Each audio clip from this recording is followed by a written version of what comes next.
Dear students, good morning. आज हम grammar में सेंटेंसेस को पढ़ते हैं। सेंटेंस जिसका मीन्स होता है वाक्य, हिंदी में वाक्य होता है।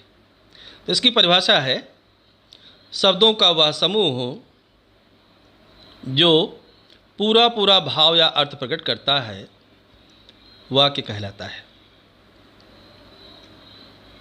शब्दों का वह समूह जो पूरा पूरा भाव या अर्थ प्रकट करे, वाक्य कहलाता है। जैसे राम सीतापुर जाता है, राम सीतापुर जाता है। तो इसे आप ट्रांसलेट करेंगे इंग्लिश में तो हो जाता है राम गोज़ टू सीतापुर। देखिए वर्ड से सेंटेंस बना है। तो शब्दों का वह समूह, इसमें कई शब्द आए हुए हैं। राम एक शब्द है, सीतापुर दूसरा शब्द है, जाता तीसरा शब्द है, चौथा शब्द है। इंग्लिश में ट्रांसलेट करते हैं तो राम गोज़ टू सीतापुर। तो इसमें भी देखें आप, तो राम एक वर्ड है, गोज़ दूसरा वर्ड है, और सीतापुर टू तीसरा है, सीतापुर चौथा वर्ड है। तो शब्दों का वह समूह जो पूरा पूरा भाव या अर्थ प्रकट करता है, वह वाक्य कहलाता है। दूसरा उदाहरण है तुम्हारा क्या नाम है, तो व्हाट इज़ योर नेम। इसका एक अर्थ निकल रहा है, एक भाव निकल रहा है, इसलिए ये सेंटेंस है। संरचना के अनुसार वाक्य तीन प्रकार के होते हैं। संरचना के अनुसार वाक्य तीन प्रकार के होते हैं। पहला कहलाता है सिंपल सेंटेंस, सरल वाक्य। दूसरा कहलाता है कॉम्प्लेक्स सेंटेंस, मिश्रित वाक्य। तीसरा कहलाता है कंपाउंड सेंटेंस, संयुक्त वाक्य। अब सिंपल सेंटेंस क्या होता है, तो पहले पढ़ते हैं सिंपल सेंटेंस की डिफिनीशन क्या है। सिंपल सेंटेंस, सरल वाक्य, यह वह वाक्य है जिसमें एक ही फाइनाइट वर्ब होती है। ऐसा वाक्य इसमें एक ही फाइनाइट वर्ब हो, वो सेंटेंस आपका सिंपल सेंटेंस कहलाता है। जैसे Ram goes to Sidhauli, Rama goes to Sidhauli. तो यहाँ फाइनाइट वर्ब कौन सी है, गोज़। देखिए फाइनाइट वर्ब वह वर्ब होती है जो अपने वाक्य के कर्ता के अनुसार उसके वचन, नंबर बदलती रहती है, वचन के अनुसार बदलती रहती है, जो कर्ता के अनुसार बदलती रहती है, उसे हम फाइनाइट वर्ब कहते हैं। तो यहाँ जो रमा देखिए लिखा हुआ है, उसके हाथ में गोज़, एक वचन क्रिया, ये इसका ईएस लगाकर एक वचन किया गया है।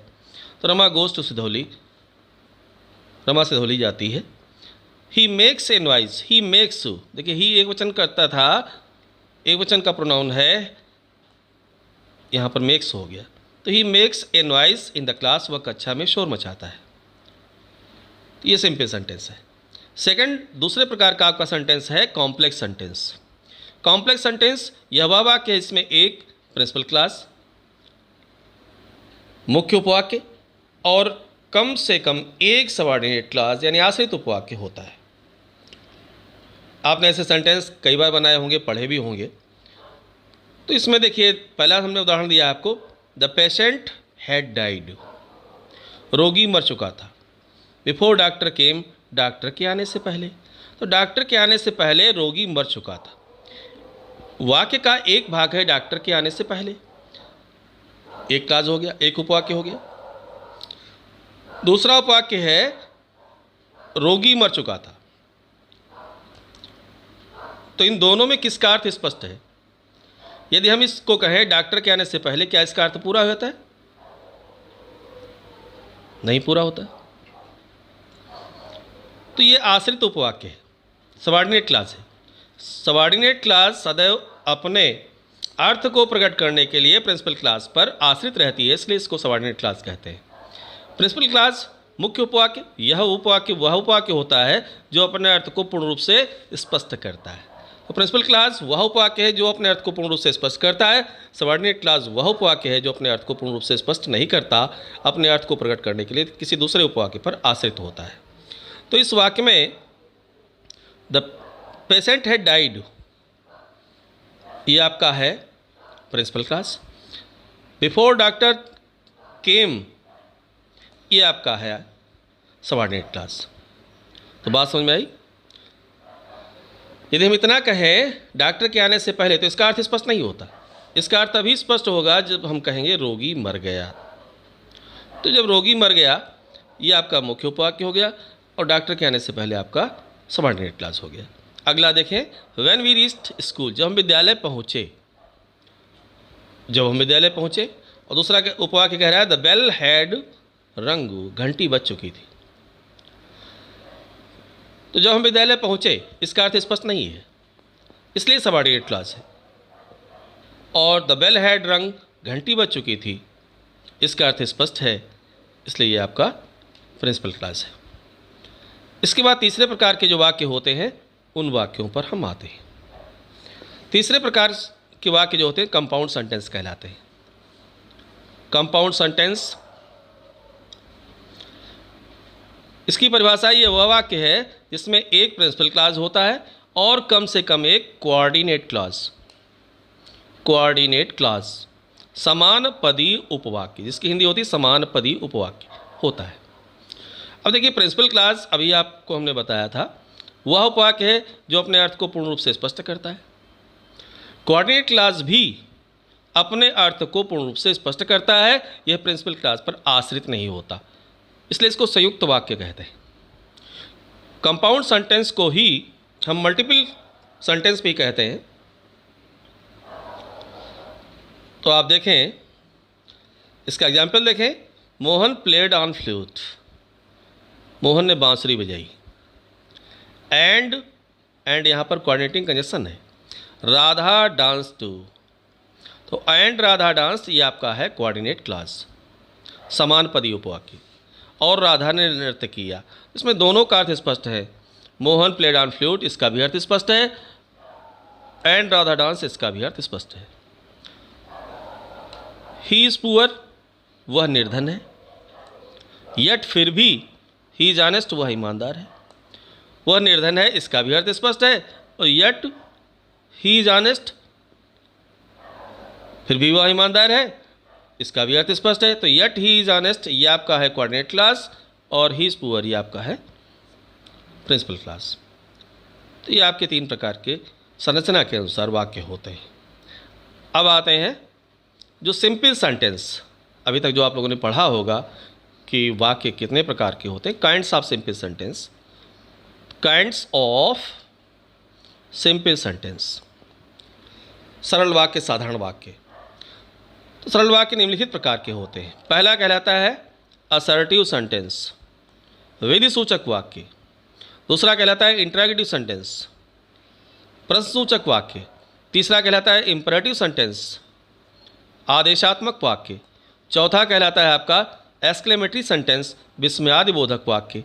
और पांचवा कहलाता है ऑप्टेटिव सेंटेंस, इच्छा सूचक वाक्य। तो ये सिंपल सेंटेंस के अंतर्गत 5 प्रकार के वाक्य आते हैं। ठीक है, तो 5 प्रकार के वाक्य आप सिंपल सेंटेंस के अंतर्गत पढ़ते हैं, यही आपके कोर्स में ये आपको पढ़ना है। तो पहला सेंटेंस हम आते हैं असर्टिव सेंटेंस। असर्टिव सेंटेंस, पहली हेडिंग डालेंगे। परिभाषा इसकी, ऐसे वाक्य जिनमें किसी तथ्य, घटना या अवस्था का होना या न होना पाया जाए, असर्टिव सेंटेंस कहलाता है। कौन कौन सी याद गई? तथ्य, घटना या अवस्था का होना या न होना पाया जाए, ये असर्टिव सेंटेंस कहलाता है, विसूचक वाक्य कहलाता है। ये 2 प्रकार के होते हैं। पहला है अफर्मेटिव सेंटेंस और दूसरा है नेगेटिव सेंटेंस। अफर्मेटिव सेंटेंस को हिंदी में स्वीकारात्मक वाक्य कहते हैं और नेगेटिव सेंटेंस को नकारात्मक वाक्य या निषेधात्मक वाक्य कहते हैं। अफर्मेटिव सेंटेंस की डिफिनीशन क्या है? अफर्मेटिव सेंटेंस ऐसे वाक्य जिनमें किसी तथ्य, घटना या अवस्था के बारे में स्वीकारात्मक तथ्य होते हैं, स्वीकारात्मक वाक्य कहलाते हैं। जैसे यू आर ए स्टूडेंट, तुम एक विद्यार्थी हो, तो इसमें स्वीकार किया गया है कि आप एक विद्यार्थी हैं। Rama goes to school, Rama विद्यालय जाती है, इसमें बताया गया कि रमा विद्यालय जाती है, तो इसको स्वीकार किया गया, इस तथ्य को स्वीकारात्मक तथ्य है। अब नेगेटिव सेंटेंस दूसरे प्रकार का जो होता है वो क्या होता है? नेगेटिव सेंटेंस ऐसे वाक्य जिनमें किसी तथ्य, घटना या अवस्था का न होना पाया जाए, नकारात्मक वाक्य कहलाते हैं, नेगेटिव सेंटेंस कहलाते हैं। इन वाक्यों में no, not, none, never, nobody, no person आदि शब्दों का प्रयोग अवश्य होता है। जैसे एग्जाम्पल देखें, he is not my best friend, वो मेरा सबसे अच्छा मित्र नहीं है। तो यहाँ जो नॉट लगा हुआ है इस वाक्य को नकारात्मक बना रहा है, निगेटिव बना रहा है। अगर यदि आप इसको हटा दें तो ये अफर्मेटिव हो जाएगा। He is my best friend, वो मेरा सबसे अच्छा मित्र है, तो इसमें स्वीकार किया गया मेरा अच्छा मित्र है, तो स्वीकारात्मक हो गया। नॉट लग गया इसलिए ये नेगेटिव सेंटेंस हो गया। आई नेवर बीट्स हिम, मैं उसे कभी नहीं पीटता हूँ, तो नेवर शब्द का प्रयोग किया, कभी नहीं का प्रयोग किया गया है, इसलिए सेंटेंस नेगेटिव है। इसके बाद जो दूसरे प्रकार के सेंटेंस होते हैं आपके, तो दूसरे प्रकार का सेंटेंस है इंट्रैगेटिव सेंटेंस, प्रश्नवाचक या प्रश्नसूचक वाक्य। ऐसे वाक्य जिनसे प्रश्न पूछने का कार्य किया जाता है प्रश्नवाचक वाक्य कहलाते हैं। इन वाक्यों के अंत में प्रश्नसूचक चिन्ह यानी क्वेश्चन मार्क या क्वेश्चन मार्क अवश्य लगा होता है। इन वाक्यों के अंत में क्वेश्चन मार्क अवश्य लगा होगा। मार्क ऑफ इंट्रोगेशन, जिसे आप क्वेश्चन मार्क के अलावा कहते हैं, तो मार्क ऑफ इंट्रोगेशन अवश्य लगा होगा, प्रश्नवाचक चिन्ह अवश्य लगा होता है। जैसे आप एग्जाम्पल देखें, do you believe in ghosts, क्या आप भूतों में विश्वास करते हैं? Do you believe in ghosts, क्या आप भूतों में विश्वास करते हैं? यहाँ अंत में देखिए क्वेश्चन मार्क लगा हुआ है। जब हिंदी अनुवाद करते हैं तो इसमें अर्थ जो होता है, क्या शब्द सबसे पहले आता है? क्या आप भूतों में विश्वास करते हैं? दूसरे प्रकार का सेंटेंस दिया हुआ है, प्रश्नवाचक है ये भी, इसमें दिया हुआ है व्हाट इज़ योर नेम, तुम्हारा नाम क्या है। तो देखिए क्या शब्द यहाँ वाक्य के बीच में है और पहले वाले वाक्य में वाक्य के प्रारंभ में आया था। तो प्रश्नवाचक वाक्य भी दो प्रकार के होते हैं। पहला कहलाता है टैग टाइप क्वेश्चन या एस या नो टाइप क्वेश्चन। दूसरे प्रकार के जो होते हैं प्रश्नवाचक वाक्य वो कहलाते हैं WH टाइप क्वेश्चंस। तो पहले समझते हैं टैग टाइप क्वेश्चंस क्या होते हैं। तो टैग टाइप क्वेश्चन ऐसे प्रश्नवाचक वाक्य जिनका हिंदी अनुवाद करने पर क्या शब्द वाक्य के आरंभ में आता है वह आपका टैग टाइप क्वेश्चन या एस या नो टाइप क्वेश्चन कहलाता है। अब एस या नो टाइप क्यों कहते हैं? कहते हैं इनका उत्तर हम एस या नो में दे सकते हैं। जिनका उत्तर एस या नो में दिया जा सकता है, अर्थात जिनका उत्तर हम एस या नो में दे सकते हैं, ऐसे वाक्य टैग टाइप क्वेश्चन या एस अथवा नो टाइप क्वेश्चन कहलाते हैं। जैसे आप देखें, are you going to market, क्या आप बाजार जा रहे हो? तो इस प्रश्न का उत्तर आप एस या नो में दे सकते हैं। अगर आप जा रहे हैं तो बोल देंगे यस, नहीं जा रहे हैं तो बोल देंगे नो। दूसरा हमने एग्जाम्पल आपको दिया है, डू यू नो मी, क्या आप मुझे जानते हो? यदि आप जानते हैं मुझे तो आप बोलेंगे यस, और यदि नहीं जानते हैं तो नो बोल देंगे। तो इस प्रकार के क्वेश्चंस जिनका हिंदी अनुवाद करने पर क्या शब्द सबसे पहले आए अथवा जिनका उत्तर एस या नो में दिया जा सकता है, वे सारे वाक्य आपके टैग टाइप क्वेश्चंस या एस या नो टाइप क्वेश्चंस कहलाते हैं।